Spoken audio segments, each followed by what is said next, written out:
Welcome students. मैं महिमाती सालेंटोको, assistant professor economics, शासकीय काव्योपाध्याय हीरालाल महाविद्यालय अभनपुर से हूँ। आज हम सार्वजनिक व्यय का अर्थ, सिद्धांत और महत्व को समझने का प्रयास करेंगे। सबसे पहले हम सार्वजनिक व्यय का अर्थ क्या है इसके बारे में हम समझेंगे। सार्वजनिक व्यय का अर्थ उस व्यय से होता है जो केंद्र सरकार, राज्य सरकार और स्थानीय सरकारों के द्वारा लोगों की सामान्य आवश्यकताओं की पूर्ति के लिए किया जाता है। उसे सार्वजनिक व्यय कहा जाता है। सार्वजनिक व्यय और निजी व्यय में अंतर है। सार्वजनिक व्यय के सिद्धांत को समझने के पहले सबसे पहले हम निजी व्यय किसको कहा जाता है और सार्वजनिक व्यय किसको कहा जाता है इसके बारे में संक्षिप्त में समझने का प्रयास करेंगे। निजी व्यय व्यक्ति आय के अनुसार खर्च करता है, जितनी आय है उतनी ही वह खर्च करता है, जबकि सार्वजनिक व्यय में सरकार व्यय का निर्धारण करता है, फिर आय के स्रोतों को जुटाता है। निजी व्यय में मितव्ययिता को महत्व दिया जाता है, जबकि सार्वजनिक व्यय में मितव्ययिता को महत्व नहीं दिया जाता है। निजी व्यय में व्यक्ति जो खर्च करता है उससे जो मिलने वाला लाभ है उसका प्रत्यक्ष संबंध व्यक्ति से होता है, जबकि राज्य के व्यय का लाभ अप्रत्यक्ष रूप से मिलता है। तो इस तरह हम देखते हैं कि निजी व्यय और सार्वजनिक व्यय में क्या अंतर है।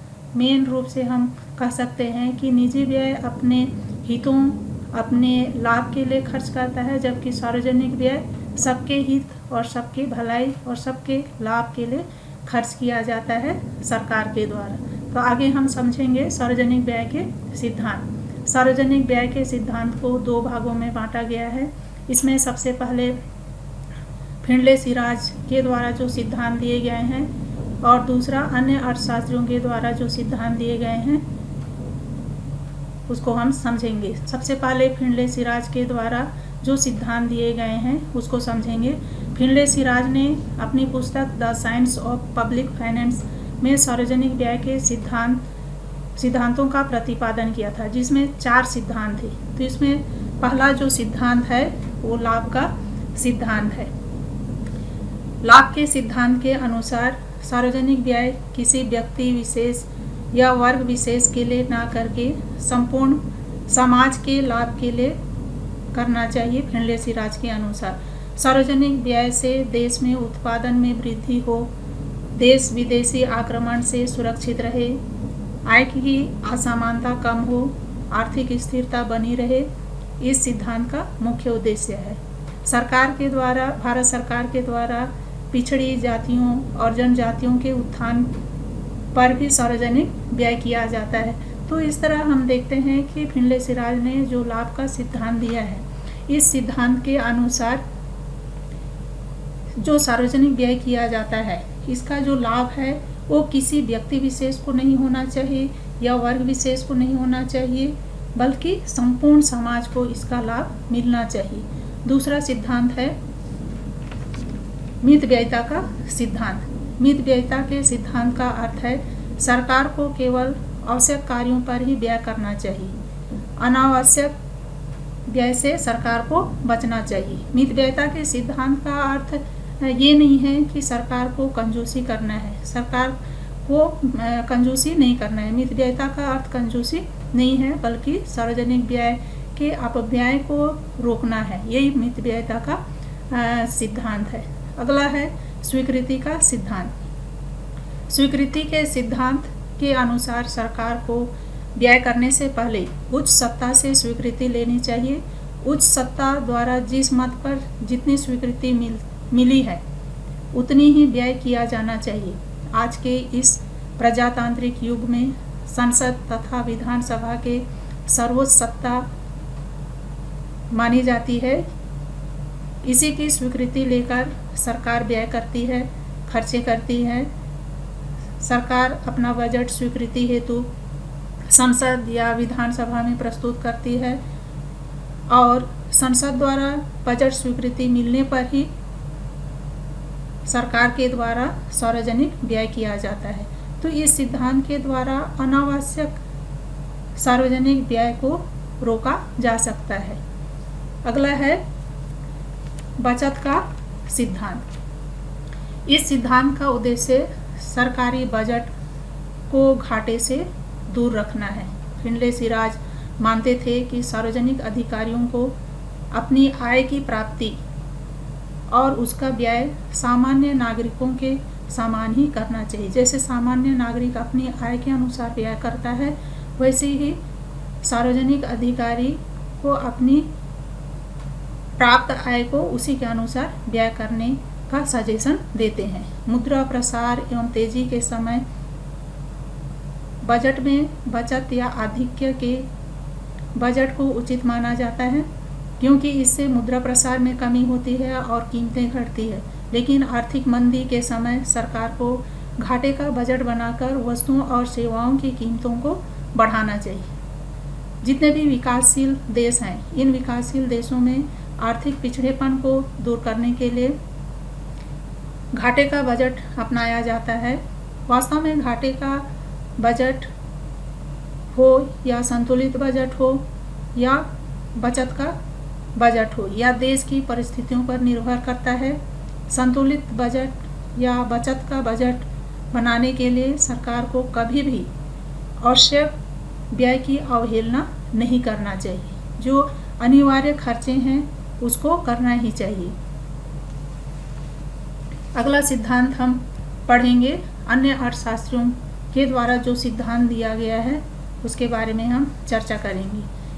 तो इसमें पहला है लोच का सिद्धांत। इस सिद्धांत के अनुसार सार्वजनिक व्यय को आवश्यकता के अनुसार परिवर्तन किया जा सके, ये अर्थशास्त्रियों का मानना है। सार्वजनिक व्यय यदि बेरोजगार होता है तो देश में यदि संकट काल की स्थिति आती है तो बेरोजगार सार्वजनिक व्यय होने के कारण बहुत कष्ट होता है। देश पर विदेशी आक्रमण होने पर या आंतरिक अशांति उत्पन्न होने पर अधिक मात्रा में सार्वजनिक व्यय करना पड़ता है।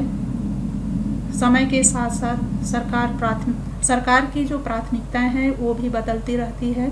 इसलिए सार्वजनिक व्यय को लोचदार होना चाहिए, यानी कि हम ये बोल सकते हैं कि सार्वजनिक व्यय में लोच का गुण होना चाहिए। दूसरा सिद्धांत है उत्पादकता का सिद्धांत। सार्वजनिक व्यय उत्पादक कार्यों पर ही व्यय किया जाना चाहिए। अनुत्पादक कार्यों पर सार्वजनिक व्यय नहीं किया जाना चाहिए। सार्वजनिक व्यय से उत्पादन शक्तियों में वृद्धि होनी चाहिए।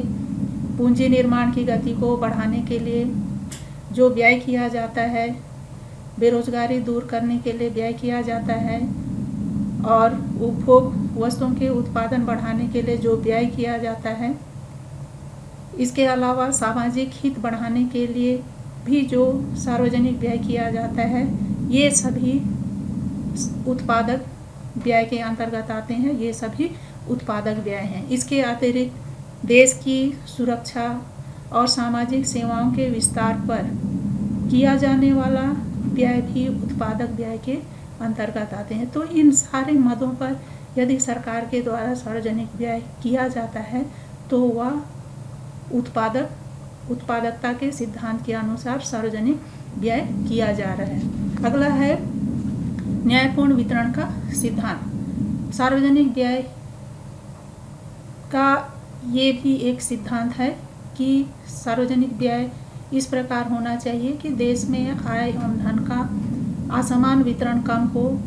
सार्वजनिक व्यय तभी न्यायपूर्ण होगा जब सार्वजनिक व्यय का अधिक से अधिक भाग अविकसित क्षेत्रों के विकास और समाज के कमजोर वर्गों पर व्यय किया जाए।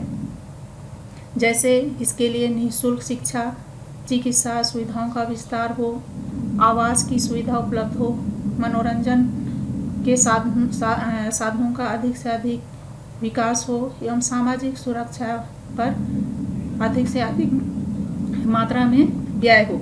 इस व्यय को पूरा करने के लिए सरकार के द्वारा सार्वजनिक व्यय को बढ़ाने के लिए सरकार जो उच्च आय वर्ग के लोग हैं उन पर प्रगतिशील कर लगाती है।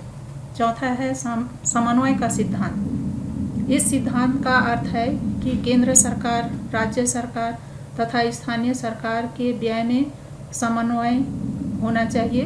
प्रत्येक सरकार का व्यय क्षेत्र परिभाषित हो और निश्चित होना चाहिए। आपस में टकराव या दोहरापन नहीं होना चाहिए। यदि सरकार इन सिद्धांतों के आधार पर सार्वजनिक व्यय करती है तो अधिकतम सामाजिक लाभ के लक्ष्य को आसानी से प्राप्त किया जा सकता है। आगे हम सार्वजनिक व्यय के बढ़ते महत्व के कारणों को समझने का प्रयास करेंगे। आज देश में सार्वजनिक व्यय का महत्व दिन प्रतिदिन बढ़ते जा रहा है। तो कौन कौन से ऐसे कारण हैं जिसके कारण देश में सार्वजनिक व्यय का जो महत्व है वो कम नहीं हो रहा है बल्कि दिन प्रतिदिन बढ़ते जा रहा है। तो सार्वजनिक व्यय के बढ़ते महत्व के जो कारण हैं इसको कई भागों में हम बांटकर अध्ययन करेंगे, समझने का प्रयास करेंगे। तो पहला है सार्वजनिक व्यय के आर्थिक महत्व। तो इसके अंतर्गत पहला जो कारण है वो है राष्ट्रीय आय में वृद्धि। सार्वजनिक व्यय से देश के आर्थिक साधनों का विवेकपूर्ण विदोहन किया जाता है। जितने भी प्राकृतिक संसाधन हैं इन संसाधनों का विदोहन ऐसे संभव नहीं हो सकता है जब तक सरकार के द्वारा सार्वजनिक व्यय नहीं किया जाएगा। तो सार्वजनिक व्यय होने के कारण ही देश में जो उपलब्ध प्राकृतिक संसाधन है या जितने भी संसाधन उपलब्ध हैं इन संसाधनों का विवेकपूर्ण ढंग से विदोहन किया जाता है, जिससे देश के राष्ट्रीय आय में वृद्धि होती है। दूसरा है उत्पादन में वृद्धि। वर्तमान समय में सरकार के द्वारा कृषि क्षेत्र, बुनियादी उद्योग, उपभोक्ता उद्योग, खनिज उद्योग, इन सभी पर सरकार द्वारा भारी मात्रा में व्यय किया जाता है, जिससे राष्ट्रीय उत्पादन में वृद्धि होती है। इससे भी सार्वजनिक व्यय का महत्व बढ़ रहा है। तीसरा है आर्थिक नियोजन। आज के इस समय में हम देखते हैं स्वतंत्रता प्राप्ति के बाद सरकार के द्वारा आर्थिक नियोजन की नीति अपनाया गया है। वर्तमान समय में भी सरकार पंचवर्षीय योजना बनाकर तीव्र गति से विकास करने के लिए भारी मात्रा में व्यय करती है। राष्ट्रीय आधार पर काम करना है, खर्चीली योजना है, तो इसे सार्वजनिक व्यय से ही पूरा किया जा सकता है। इस कारण भी सार्वजनिक व्यय का महत्व दिन प्रतिदिन बढ़ते जा रहा है। चौथा है संतुलित आर्थिक विकास। सरकार पंचवर्षीय योजना बनाकर सार्वजनिक व्यय करती है। सभी क्षेत्र के विकास के लिए योजना बनाकर सार्वजनिक व्यय किया जाता है ताकि देश का संतुलित विकास हो। कोई क्षेत्र विकास से अछूता ना रहे, हर क्षेत्र का विकास हो। पंचवर्षीय योजना के अंतर्गत हर पंचवर्षीय योजना में प्राथमिकता निर्धारित किया जाता है और उस प्राथमिकता के आधार पर उस क्षेत्र के विकास पर कार्य किया जाता है। तो इस तरह पंचवर्षीय योजनाओं के माध्यम से संतुलित आर्थिक विकास करने का प्रयास किया जाता है। पांचवें कारण है कीमतों में स्थिरता। यदि देश में आर्थिक तेजी या स्फीति की स्थिति है तब सरकार सार्वजनिक व्यय को नियंत्रित करके तेजी को रोकती है। यदि मंदी की स्थिति है तब सरकार सार्वजनिक व्यय को बढ़ाकर कीमतों में स्थिरता लाती है। तो इस तरह सरकार के द्वारा सार्वजनिक व्यय से अर्थव्यवस्था में जो तेजी या मंदी की स्थिति है उसको नियंत्रित करने का प्रयास किया जाता है, अर्थव्यवस्था में कीमतों में स्थिरता लाने का प्रयास किया जाता है। तो इसके कारण भी सार्वजनिक व्यय का महत्व दिन प्रतिदिन बढ़ते जा रहा है।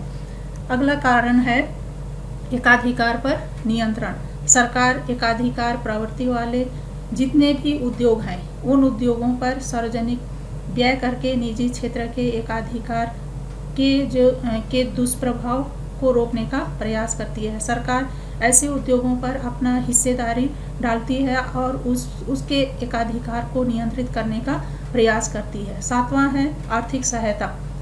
सार्वजनिक व्यय में सरकार किसानों को कृषि कार्य करने के लिए आर्थिक सहायता देती है, उद्योगों को औद्योगिक कार्य करने के लिए आर्थिक सहायता देती है। इससे सार्वजनिक व्यय बढ़ रहा है। गरीबों को भी आर्थिक सहायता सरकार के द्वारा सार्वजनिक व्यय के माध्यम से ही दिया जाता है। तो आर्थिक सहायता सरकार सार्वजनिक व्यय के माध्यम से ही करती है। अगला कारण है राष्ट्रीयकरण। सरकार जन कल्याणकारी विभिन्न उद्योगों पर निजी क्षेत्र के जितने भी उद्योग हैं, जहां पर एकाधिकार है, निजी क्षेत्र में एकाधिकार है, ऐसे उद्योगों का राष्ट्रीयकरण कर रही है। इसके कारण भी सार्वजनिक व्यय का महत्व बढ़ रहा है। यदि निजी क्षेत्र का राष्ट्रीयकरण करना है तो निजी व्यक्ति जिसका उद्योग है उस उद्योगपति को सरकार के द्वारा उस उद्योग का कीमत देना पड़ेगा, उसके बाद में ही उसका राष्ट्रीयकरण कर सकता है। तो इसके कारण भी भारत देश में सार्वजनिक व्यय का महत्व दिन प्रतिदिन बढ़ते जा रहा है। अगला कारण है व्यापार चक्रों पर नियंत्रण। व्यापार चक्र अर्थव्यवस्था में तेजी मंदी की दशा को जन्म देती है। व्यापार चक्र से अर्थव्यवस्था में कभी तेजी की स्थिति रहती है, कभी मंदी की स्थिति रहती है। तो सरकार व्यापार चक्र के दुष्प्रभाव को रोकने के लिए उत्पादक और अनुत्पादक कार्यों पर व्यय करके उच्चावचन को रोकने का प्रयास करती है। तो ये सब किसके द्वारा संभव हो पाता है? सार्वजनिक व्यय के द्वारा ही संभव हो पाता है। तो इस कारण भी सार्वजनिक व्यय का महत्व बढ़ रहा है। अगला है अन्य देशों को आर्थिक सहायता। आज के इस युग में विश्व के सभी देश आर्थिक विकास के लिए एक दूसरे को आर्थिक सहायता देते हैं। इससे भी सार्वजनिक व्यय का महत्व बढ़ रहा है। अगला है प्रति व्यक्ति आय में वृद्धि। सार्वजनिक व्यय से राष्ट्रीय आय में वृद्धि होती है। यदि सरकार के द्वारा सार्वजनिक व्यय किया जाता है, देश के विकास के लिए, हर क्षेत्र के विकास के लिए व्यय किया जाता है, योजनाएं बनाई जाती है, तो विकास कार्य होने से लोगों को रोजगार मिलता है। इससे लोगों की प्रति व्यक्ति आय में वृद्धि होती है। अगला महत्व है राजनीतिक महत्व। राजनीतिक महत्व के कारण भी सार्वजनिक व्यय का महत्व बढ़ा है। केवल आर्थिक महत्व केवल नहीं है, बल्कि इसका राजनीतिक महत्व भी है। तो पहला कारण है प्रजातंत्र प्रणाली। अनेक देशों में प्रजातांत्रिक शासन प्रणाली है, केवल भारत देश में नहीं है, बल्कि विश्व के अनेक देशों में प्रजातांत्रिक शासन प्रणाली है। प्रजातांत्रिक शासन प्रणाली में चुनाव व्यवस्था कराना पड़ता है, कानून के पालन कराने आदि कार्य पर सरकार को भारी मात्रा में सार्वजनिक व्यय करना पड़ता है। तो इसके कारण भी सार्वजनिक व्यय का महत्व बढ़ा है। दूसरा है नागरिक प्रशासन। आज हर नेता जो जनता के द्वारा चुना जाता है वह अपने क्षेत्र का विकास करना चाहता है, अपने क्षेत्र में अधिक से अधिक व्यय करना चाहता है ताकि अपने क्षेत्र का विकास हो, हर रूप में विकास हो। इसलिए भी सार्वजनिक व्यय का महत्व बढ़ गया है। तीसरा है युद्ध पर भारी व्यय। आज के समय में युद्ध बहुत खर्चीली हो गई है। पहले तलवार, भाला आदि से जो पारंपरिक जो अस्त्र शस्त्र थे उसके आधार पर युद्ध किया जाता था, लेकिन आज के इस युग में युद्ध तभी सफल होगा जब सरकार द्वारा युद्ध जनित कार्यों पर भारी मात्रा में व्यय किया जाएगा। सरकार अणु, परमाणु, इन सभी हथियारों पर भारी मात्रा में व्यय करेगा, तभी आज के युग में यदि कोई देश अपने देश पर युद्ध कर दिया तो तभी वह यदि सार्वजनिक व्यय अधिक से अधिक मात्रा में युद्ध जनित जो कार्य हैं इन पर अधिक से अधिक मात्रा में व्यय किया जाएगा, तभी युद्ध सफल होगा। तो इसके कारण भी सार्वजनिक व्यय का महत्व बढ़ रहा है। अगला महत्व है सामाजिक महत्व।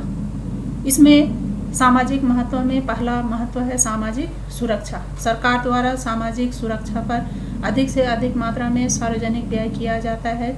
जैसे सरकार के द्वारा बेरोजगारी भत्ता दिया जाता है, बीमा किया जाता है, वृद्धावस्था पेंशन दिया जाता है, मातृत्व लाभ दिया जाता है, परिवार नियोजन अपनाने वालों को प्रोत्साहन राशि दिया जाता है।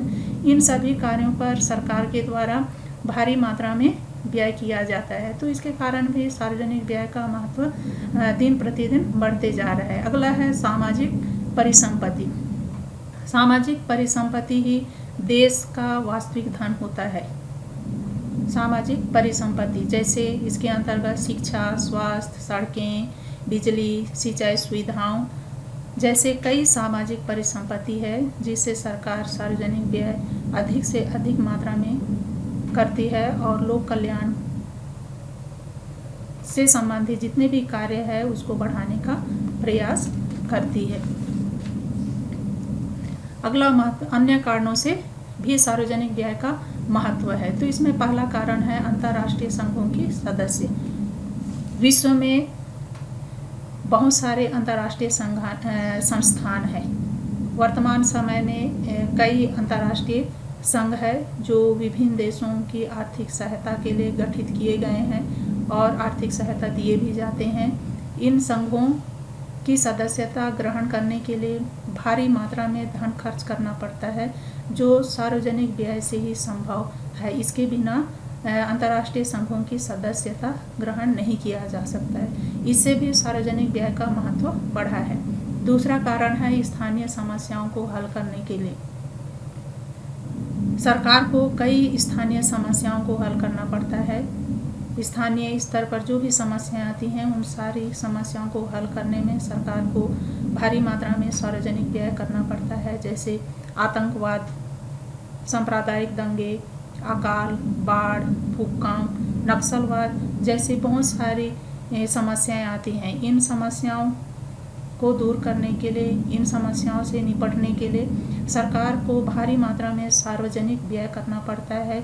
इन सभी कारणों से सार्वजनिक व्यय का महत्व दिन प्रतिदिन बढ़ते जा रहा है। आज के समय में जैसे पूरे विश्व में कोरोना वायरस की महामारी फैली हुई है, तो ऐसे समस्याओं से निपटने के लिए सरकार के द्वारा भारी मात्रा में सार्वजनिक व्यय किया जा रहा है। सभी लोगों को इस समस्या से सुरक्षित रखने के लिए सरकार के द्वारा अनेक प्रयास किए जा रहे हैं जो सार्वजनिक व्यय के द्वारा ही संभव हो पा रहा है। इसलिए भी सार्वजनिक व्यय का महत्व जो है वो दिन प्रतिदिन बढ़ते जा रहा है। धन्यवाद।